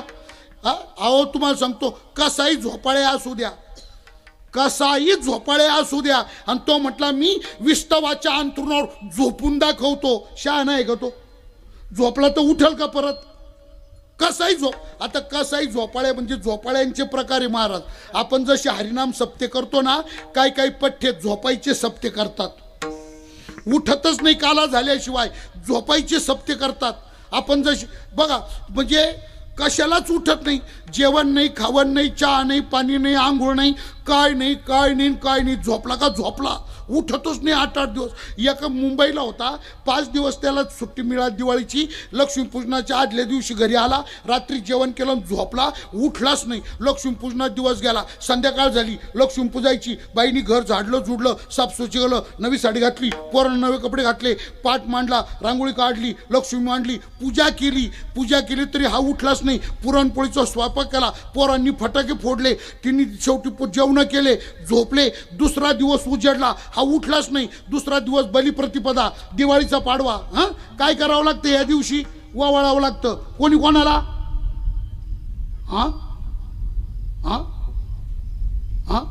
बहिणीने भावाला. अहो बहिणीने भावाला वावळायला तर भाऊबीज आहे. अरे मग पाडव्याला तुम्हाला का वावळ तिने काय नाही दरवर्षी? तुम्ही लई टुळू पाहू राहिले, तुम्हाला वावळ. बरं जाऊ द्या, काय टेन्शन घेऊ नका.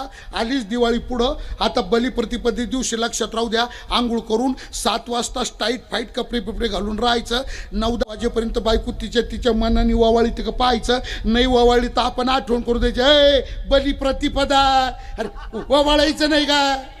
तू महाराज सांगू नाही, जर तिने नाहीच वळलं तर मग एक काम करायचं, आपणच तामण घ्यायचं, त्याच्यात दिवा पेटवायचा, कोण अडत नाही तर टेबलावर ठेवायचा, आणि आपणच आपलं. मग आता महाराज सांगू नाही, जर नाहीच वावळू लागली मग सणासुदीचं भांडण करायचं का? दिवाळीचा शिमगा करायचं का? अहो तो लक्ष बलिप्रतिपदे तो उठलाच नाही महाराज. शेवटी तिने त्याचा फोटो काढला, टेबलावर मांडला, फोटोलाच गण लावला, घेतलं वावळून, केलं टाइमपास. दुसरा दिवस भाऊबीज, तिला माहेरी जायचं, एकुलता एक भाऊ, त्याला वावळायचं. दुपार भरली, जेवण खावणं झाले, कपडे घातले, पोरांना नवे कपडे घातले, पोरं बाहेर काढले, बॅग कपडे भरली, बॅग बाहेर ठेवली. भावाला फराळ न्यायचं आणि दिवाळीचं शेव चिवडा लाडू करंजा अनारसे शंकरपाळे दबा के सगळं गठोडं घेतलं, ते बाहेर ठेवलं. हा झोपला होता, तिथं आली, याचं शर्ट पाहिला, त्याच्या खिशातून जेवढ्या नोटा होत्या तेवढ्या वाट खर्चीला घेतल्या आणि त्याला हलवून जागा केला. ती म्हटली ऐकलं का? मी काय म्हणते ऐकलं का? मी चालले माहेरी भावाला वावळायला, आज मुक्काम करील, उद्या दुपारी निघाल, संध्याकाळपर्यंत येईल. जाग आली तर उठा, जर्मलच्या डब्यात लाडू आहे, पत्राच्या डब्यात चिवडा आहे, त्याच्या शेजारीला करंजा आहे, घ्या खा, चालले मी.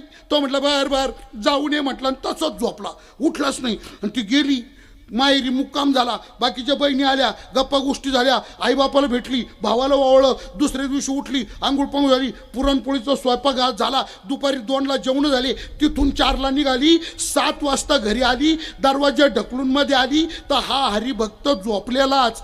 घरी आली, बॅग ठेवली आणि त्याला हलवलं. मी काय म्हणते ऐकलं का? तो म्हणे तुला सांगितलं ना जाऊ नये. मी काय बोलतो ऐका. असाही जरी झोपाळ्या असला तरी विस्तवाच्या अंथरुणावर झोपू शकतो का? झोपू शकत नाही का? विस्तवाचं अंथरुण आणि झोप याच्यात जसा आत्यंतिक अभाव आहे तसं मृत्यूलोक आणि समाधान याच्यात आत्यंतिक सिद्धांत ऐका. सिद्धांत काय? सिद्धांत असं सांगतो, ऐका बरं का, वाक्य जड आहे. अभाववान वस्तूची प्राप्ती प्रयत्नाला सुद्धा शक्य नाही.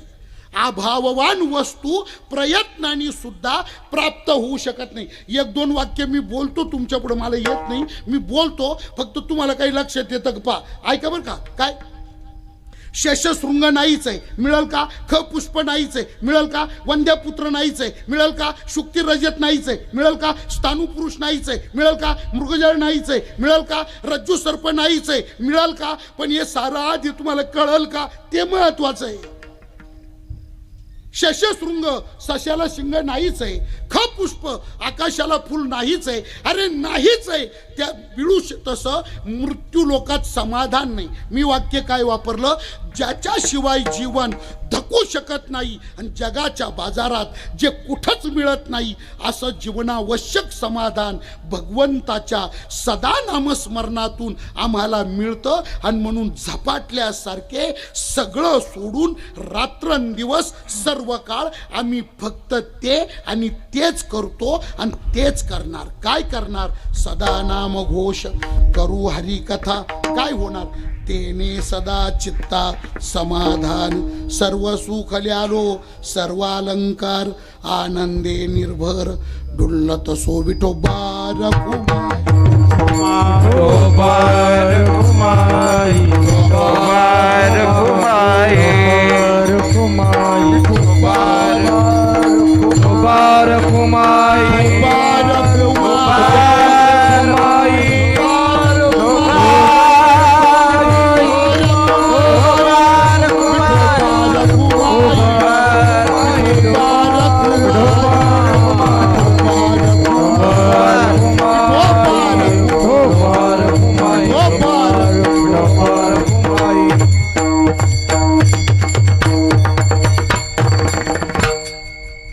स्वानंद सुख निवासी ब्रह्मलीन प्रातस्मरणीय श्री हरिभक्तीपरायण बाबासाहेब महाराज जिंगळे यांच्या तिसऱ्या पुण्यस्मरणाच्या निमित्ताने या ठिकाणी हा नामयज्ञ सुरू आहे. अखंड हरिनाम सप्ताह, शिवपुराण कथेचा सोहळा आणि त्या निमित्ताने आपण सर्वजण या धर्ममंडपामध्ये विद्यमान आहोत. तुमच्या चिंचवड गावाचं खरं भाग्य आहे. चिंचवड गाव ही जी भूमी आहे ही अत्यंत पुण्य पावन भूमी आहे. ही सामान्य भूमी नाही. आळंदीच्या भूमीचं जसं वर्णन आहे, अलंकापुरी पुण्यभूमी पवित्र, तसं चिंचवड गावची भूमी ही अतिशय पुण्यवान भूमी आहे. अतिशय पुण्यवान भूमी. का बरं पुण्यवान आहे? तर महाराज ही भूमी रत्नाची खाण आहे, रत्नाची खाण. महाराष्ट्र सारस्वताच्या पदरात, महाराष्ट्राच्या वारकरी संप्रदायाच्या पदरात या चिंचवड गावच्या भूमीनं असा हिरा टाकला जो कोहिनूर होता. कोहिनूर असा हिरा टाकला. नामदेवरायांनी सावता महाराजांचं वर्णन करण्याकरता जे शब्द वापरले, धन्य ते आरण, रत्नाची खाण, जन्मला निधान सावता तो, तेच शब्द चिंचवड गावच्या भूमीकरता वापरा तर धन्य ते चिंचवड गाव, रत्नाची खाण, जन्मला निधान बाबासाहेब तो. जन्मला निधान. अशा थोर भगवत भक्ताला जन्माला घालणारी, प्रसवणारी अत्यंत पवित्र भूमी म्हणजे चिंचवड गावची भूमी आहे. आणि मला एका गोष्टीचा फार मोठा आनंद आहे बुवा. गेली 3 वर्ष मी बघतो तर चिंचवड गावकरांना सुद्धा वैकुंठवासी बाबासाहेब महाराजांच्या बद्दल फार मोठा स्वाभिमान आहे, याचा मला आनंद वाटतो. पहिल्याच पुण्यतिथीच्या बैठकीमध्ये मी चिंचवड गावकरांना आव्हान केलं होतं का पंचक्रोशीतले गावं मदत करतील न करतील, केली तर सोन्याहून पिवळं, त्यांनी मदत केली तर सोन्याहून पिवळं, पण चिंचवड गावनी शेजारच्या गावांच्या भरोशाच्या त्या मदतीच्या भरवशावर चिंचवड गावकरांनी बसायचं नाही. मग कारण त्याचं सूत्र असं आहे का चिंचवड गाव हे बाबासाहेब महाराज जिंगळे यांचं गाव होतं आणि बाबासाहेब महाराज जिंगळे हे चिंचवड गावचे होते. हे समीकरण आहे त्याचं. चिंचवड गाव त्यांचं होतं आणि ते चिंचवड गावचे होते. त्यांनी नुसत्या महाराष्ट्रात नव्हे तर आंध्रामध्ये, कर्नाटकामध्ये, मध्य प्रदेशामध्ये, गुजरात प्रांतापर्यंत चिंचवड गावच्या नावचा झेंडा त्यांनी लावला. महाराज सगळ्या महाराष्ट्रात, महाराष्ट्राच्या बाहेर चिंचवड गावच्या नावाला कीर्ती प्राप्त करून दिली. अखंड 35 वर्ष बाबासाहेब महाराजांनी. बाबासाहेब, अरे हाच आश्रम करोडो रुपये खर्चून इथं निर्माण केला.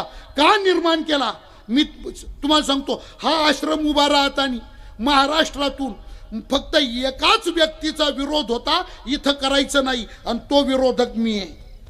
मी पाया खंदायच्या वेळी सुद्धा सोळंके साहेबाला महाराजांना सांगितलं होतं इथं मंदिर बांधायचं नाही, चिंचवड गावला आश्रम करायचा नाही. ते म्हटले काय करायचं. मी त्यांना सांगितलं एक तर बीडला करा. हाच आश्रम आज जर बीडमध्ये असता तर याच आश्रमाने या लेकरांना दर महिन्याला लाखो रुपयाचं उत्पन्न प्राप्त करून दिलं असतं त्यांच्या कुटुंबाला. हाच आश्रम बीड ते वडवणी या हायवे रोडला कुठेही जरी असता तरी सुद्धा तो पर्यटनाचं केंद्र बनला असता. स्वर्ग निर्माण केलाय बुवा. एवढ्या खेडेगावात एवढं निर्माण करणं हे कोणाचंही काम नाही, हे कोणाचंही काम नाही. हा स्वर्ग आहे बुवा. इथं येईपर्यंत माणूस भांबावलेला राहतो आणि इथं आल्यानंतर हे सगळं पाहिलं का पाहूनच त्याची जिरती. स्वर्ग या. आणि एवढा विरोध आम्ही केला, बाबा इथं करू नका. एवढं खोंदाऱ्यात करता तुम्ही. 40 किलोमीटर हायवे सोडून मध्ये यावं लागतं, 60 किलोमीटर बिडून इथं यावं लागतं. कोण इथं येईल. कशा करता तुम्ही हायवेला करा. जाता येता गाड्या तिथं थांबतील. हायवेला करा. त्यांनी सांगितलं नाही महाराज, मला प्रसिद्धी करायची नाही, मला पैसे कमवायचं साधन म्हणून आश्रम करायचा नाही, मला आश्रम माझ्या गावातच करायचा, माझ्या भूमीतच करायचा. का. त्याचं कारण एक होतं, जननी जन्मभूमीश्च स्वर्गादपि गरीयसी. जननी आणि जन्मभूमी स्वर्गापेक्षा श्रेष्ठ आहे. आणि म्हणून माझ्या जन्मभूमीचे ऋण फेडण्याकरता, माझ्या जननीचे ऋण फेडण्याकरता मला आश्रम तर चिंचवड गावलाच करायचा. प्रतिज्ञा होती त्यांची. हे मातृभूमी तुझे फेडीन पांग सारे, आणीला आरतीला हे चंद्र सूर्य तारे, ही प्रतिज्ञा होती. आणि म्हणून करोडो रुपये खर्च करून अतिशय आखीव रेखीव सुंदर पाहता क्षणी नजर लागावी असा आश्रम त्यांनी निर्माण केला. त्यांच्या हट्टापुढे आमचा विरोध मावळला. खूप एकत्र राहिलो आम्ही. 30-35 वर्षे एकत्र राहिलो. महाराष्ट्राच्या प्रत्येक गावच्या सप्ताहाच्या पत्रिकेत कधी ते आमच्या पुढं असायचे, आम्ही मागे असायचो, कधी आम्ही पुढे असायचो, ते मागं असायचे. पण एक महाराष्ट्रातली पत्रिका अशी नव्हती का तिच्यात आमचे नावं मागं पुढं नव्हती. मी त्यांना म्हटलं महाराज तुम्ही एवढा करोडो रुपयाचा आश्रम करता, मी तर तुम्हाला काही डायरेक्ट पैशाची मदत करू शकत नाही, पण मी तुम्हाला एक काम करू शकतो. काय करू शकतो. तुम्ही ज्या डायऱ्या काढता, 10 रुपयाला एक डायरी विकता, त्या डायऱ्या माझ्याकडे द्या, माझ्या गाडीत द्या.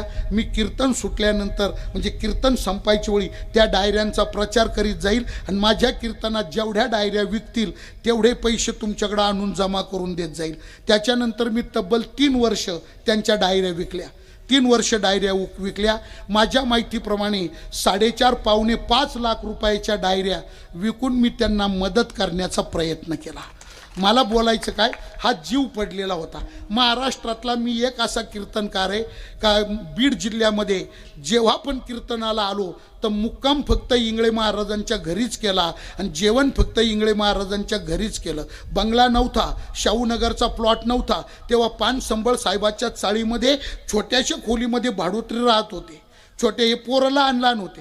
काका तर एकदम शाळेतही जात नव्हते आणि हे रामू महाराज, माऊली महाराज हे पोरं 2रीला 3रीला शाळेमध्ये होते. लहान मुलं होते आणि तेव्हा ते पानसंबळ साहेबाचे तिथं राहायचे. आम्ही पानसंबळ साहेबाच्या बैठकीत बसायचो, जेवायचो, झोपायचो. नंतर शाहूनगरचा प्लॉट झाला, त्याचं भूमिपूजन झालं, तो बंगला झाला, त्याची वास्तुशांती झाली. पहिल्यांदी जीप गाडी होती, इंटर जीप गाडी होती, ती जीप गाडी गेली, मग शियाना गाडी आपलं ही प्रीमियर पद्मिनी गाडी आली, प्रीमियर पद्मिनी गाडी गेली, शियाना गाडी आली, शियाना गाडी गेली, मग सफारी गाडी आली. असं करीत करीत जीवनाचा प्रवास होत गेला.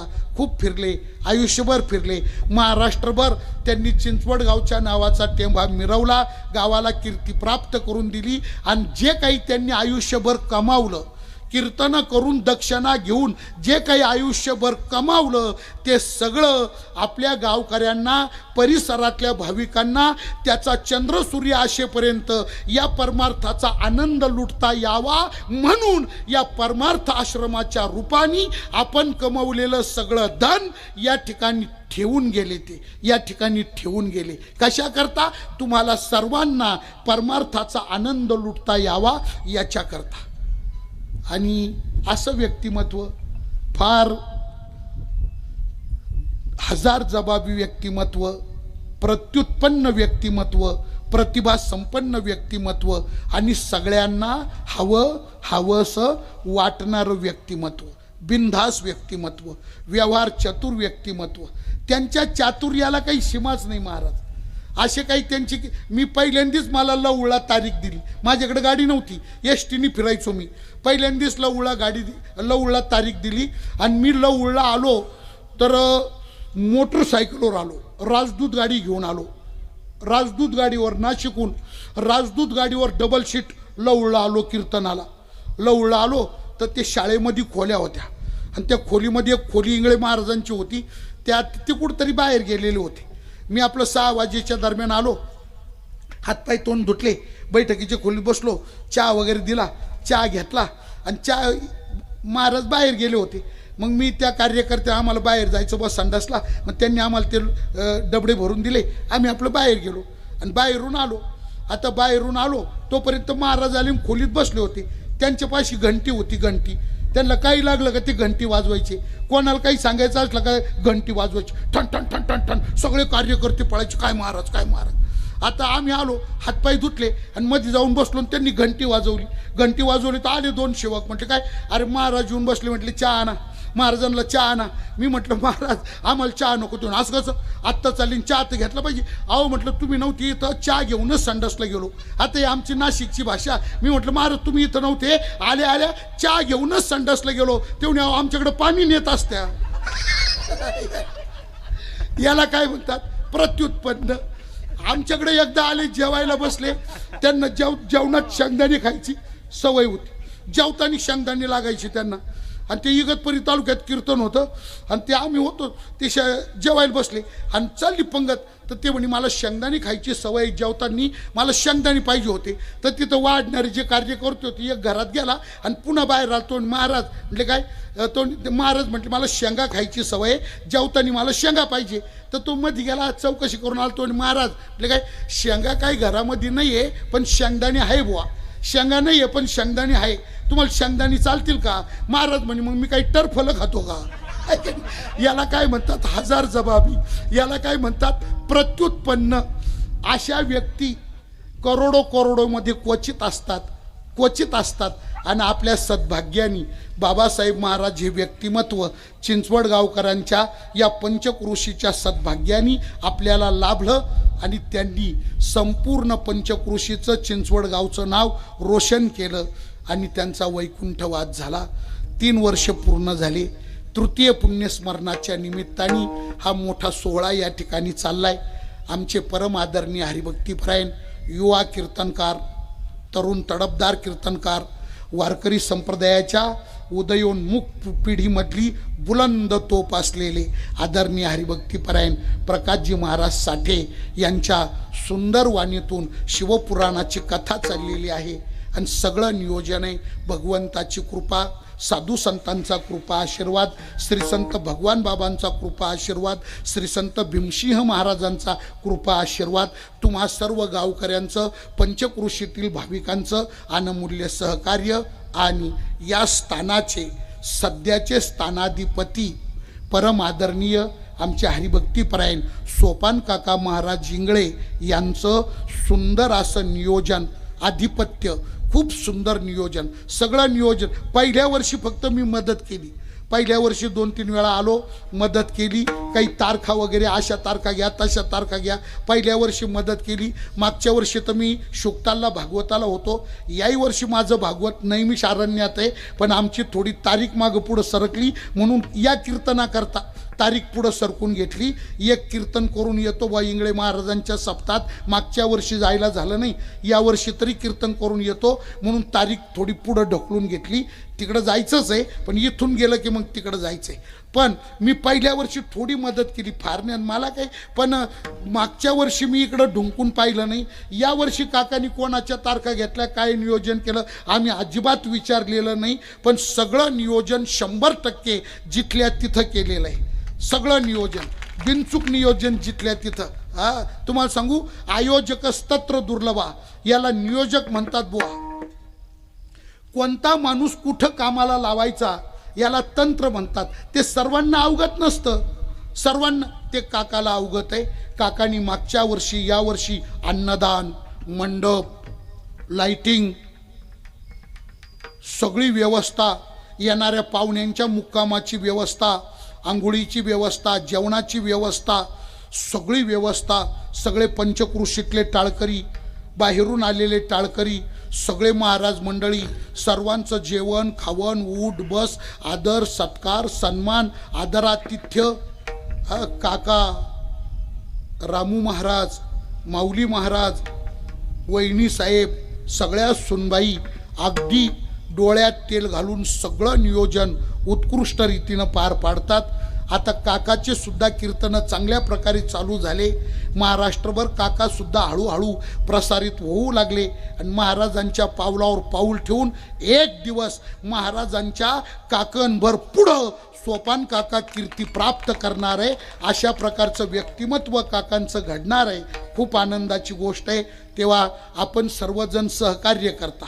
आज काडी वडगावच्या सगळ्या ग्रामस्थांनी संध्याकाळचं अन्नदान इथं केलेलं आहे. खूप आनंदाची गोष्ट आहे बुवा. आणि सगळं काडी वडगावचे सगळे तरुण मित्रमंडळ, युवा शक्ती या ठिकाणी 100% काडी वडगाव या ठिकाणी उपस्थित होतं. सगळ्यांनी वाढण्याची सेवा केली, उत्कृष्ट स्वयंपाकाची सेवा केली आणि खूप सर्वांनी उत्स्फूर्तपणे अन्नदान करून दादांच्या या पुण्यतिथी उत्सवामध्ये आपण काडी वडगावकरांनी सिंहाच्या वाट्याने आपल्या मदतीचा भाव नोंदवलेला आहे. काडी वडगावकरांना सुद्धा मी या ठिकाणाहून अनंत धन्यवाद देतो. आणि असंच सांगतो, चिंचवड गावकर असो, काडी वडगावकर असो, अन्य पंचक्रोशीतले गावं असो, एक सांगतो तुम्हाला, दरवर्षी इथून पुढं चंद्र सूर्य आशेपर्यंत यावत चंद्र दिवा करव, दरवर्षी हा सप्ताह होतच राहणार आणि त्याला तुम्हाला मदत ही करावीच लागणार. तुम्ही काय करायचं, 2 पांभरी जादा पेरायच्या. दादाच्या पुण्यतिथीच्या नावाने 2 पांभरी जादा पेरायच्या.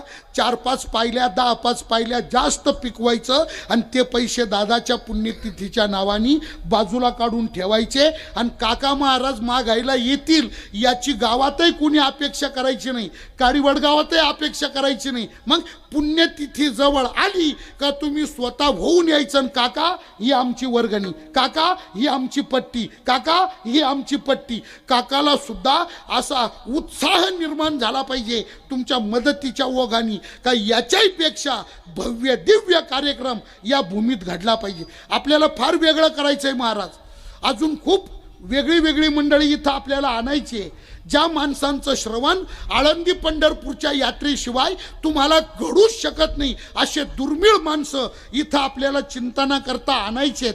आणि खूप कायापालट घडवायचं आहे. तुम्हाला खरं सांगू, बाबासाहेब महाराजांची पुण्यतिथी ही मूठभर पुण्यतिथी न राहता ही महावारी बनली पाहिजे, यात्रा भरली पाहिजे. इथं यात्रा, खाऊचे दुकानं, खेळण्यांचे दुकानं, माणसांची गर्दी, यात्रा भरली पाहिजे. असा भव्य दिव्य उत्सव या निमित्ताने भविष्य काळामध्ये आपल्याला घडवायचा आहे. तिकडं आपल्याला त्याची वाटचाल करायची आहे आणि त्याच्याकरता आपल्या सर्वांच्याच मदतीची या ठिकाणी नितांत आवश्यकता आहे.